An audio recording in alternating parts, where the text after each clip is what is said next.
Bonjour à vous. Le tétrapharmacone ou tétrapharmakos est en philosophie une notion célèbre que l'on assimile automatiquement à la pensée d'Épicure et qui constitue d'ailleurs une sorte de condensé ou d'abrégé de la morale épicurienne.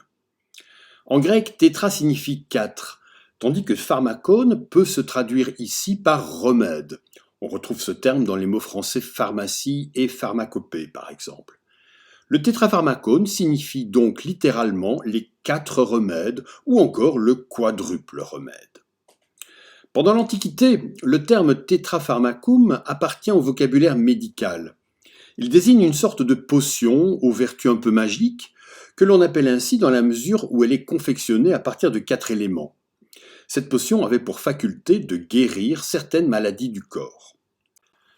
C'est donc de façon métaphorique que les épicuriens vont utiliser cette formule pour désigner quatre remèdes qui, pris ensemble, possèdent un pouvoir guérisseur ou salvateur vis-à-vis des souffrances de l'âme. Quatre remèdes qui permettent d'atteindre l'idéal du bonheur épicurien, en l'occurrence l'ataraxie, l'absence de trouble, la sérénité. Ces quatre remèdes consistent en quatre principes dont la forme peut varier selon les philosophes qui l'utiliseront, selon les commentateurs, selon les traducteurs aussi, mais dont le sens est toujours à peu près identique.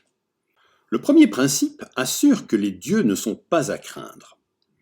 Pour Épicure, les dieux existent assurément, mais ceux-ci sont totalement indifférents aux affaires humaines.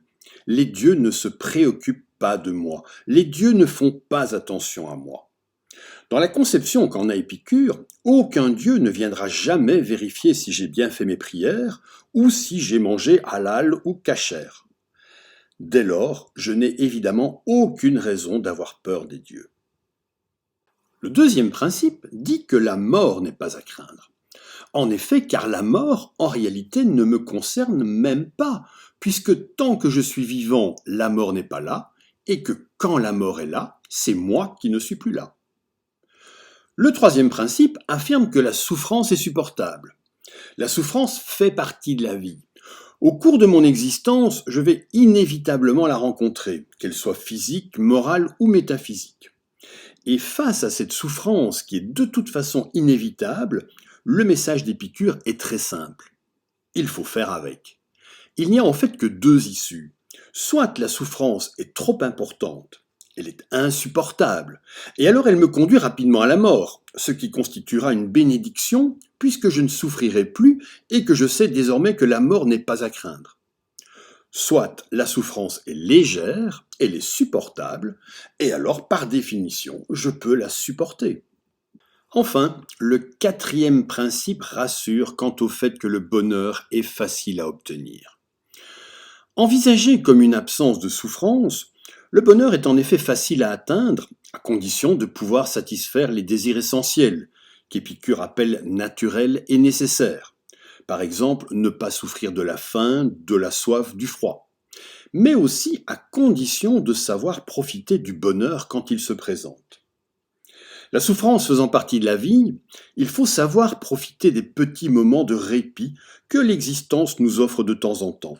Comme le dit le personnage incarné par Jean-Paul Belmondo dans Itinéraire d'un enfant gâté, le bonheur, c'est quand les emmerdes se reposent.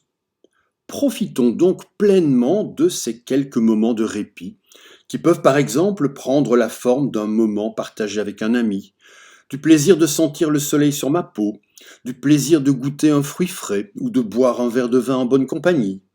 Tous ces petits moments qu'il faut savoir saisir quand ils se présentent.